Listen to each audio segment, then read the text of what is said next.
सब कुछ सही चल रहा था। गाड़ी स्मूथ चल रही थी, गाना बज रहा था और लाइफ एकदम सेट लग रही थी। और फिर एक छोटी सी चीज सब बदल देती है। फ्यूल खत्म। पहले लगा कोई छोटी सी प्रॉब्लम होगी जिसे आराम से सॉल्व कर लेंगे, लेकिन मीटर की सुई को देखकर समझ आता है कि आप अचानक एक ऐसी स्थिति में आ चुके हैं जहां से आगे बढ़ना अब आपके वश में नहीं रहा।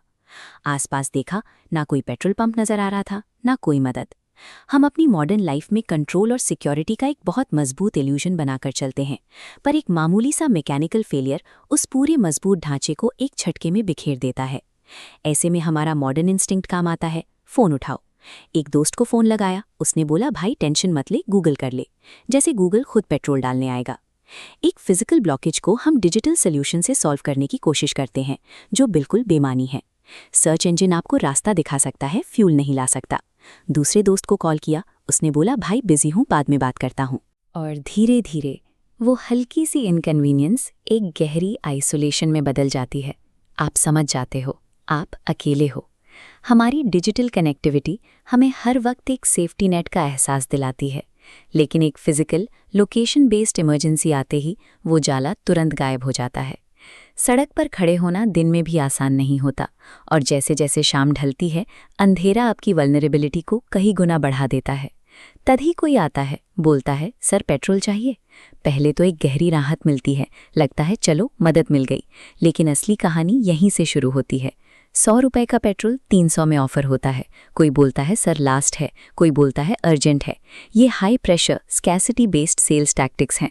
उस समय आपके पास ऑप्शन नहीं होता। आप अच्छी तरह जानते हो कि आपसे गलत कीमत वसूली जा रही है, फिर भी आप चुपचाप पैसे दे देते हो, क्योंकि उस डेस्परेट फिजिकल सिचुएशन में एक ही चीज़ मायने रखती है, सर्वाइवल। आगे बढ़ने की इमीडिएट ज़रूरत आपकी रैशनल सोचने या नेगोशिएट करने की हर ताकत को ख़त्म कर देती है। सड़क के किनारे हुआ वो सौदा एक गहरे आर्थिक सिद्धांत का हिस्सा है। This diagram illustrates what economists call a localised monopoly.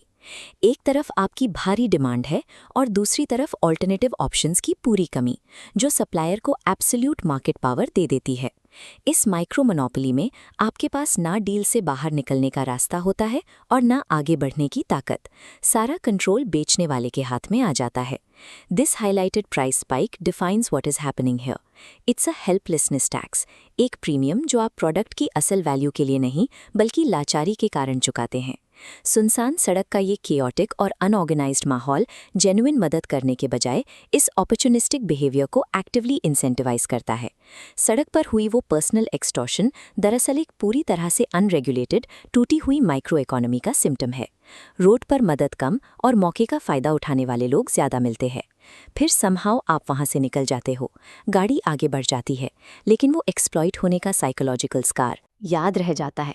सवाल ये नहीं है कि फ्यूल ख़त्म क्यों हुआ, असली सवाल ये है कि जब प्रॉब्लम आती है तो हमारा सपोर्ट सिस्टम पूरी तरह फेल क्यों हो जाता है। आज हम उस सिस्टम का हिस्सा हैं जहां एक सिंगल टैप पर मोबाइल चार्जर से लेकर किराने का सामान 10 मिनट में घर पहुंच जाता है, लेकिन जब बात फिजिकल मोबिलिटी की आती है तो एक ऑर्गेनाइज सपोर्ट नेटवर्क आज भी गायब है। किसी भी मैच्योर सोसाइटी के इंफ्रास्ट्रक्चर में एक बेसिक मैकेनिकल ब्रेकडाउन होने पर नागरिकों को ब्लैक मार्केट अपॉर्चुनिज्म के भरोसे नहीं छोड़ा जाना चाहिए। क्या आपके साथ भी कभी ऐसा हुआ है? आपने क्या किया था उस समय? क्या इस रोड साइड असिस्टेंस इंडस्ट्री को पूरी तरह से बदलने की ज़रूरत है? क्या हमें कोई ऐसा बेटर सोल्यूशन चाहिए जो ट्रांसपेरेंट और रिलायबल हो? अपनी राय कमेंट में ज़रूर बताएं। इस शेयर्ड एक्सपीरियंस को एक्नॉलेज करना ही एक रिलायबल सेफ्टी नेट बनाने का पहला कदम है। शायद आपकी एक राय किसी का एक्सपीरियंस बदल दे।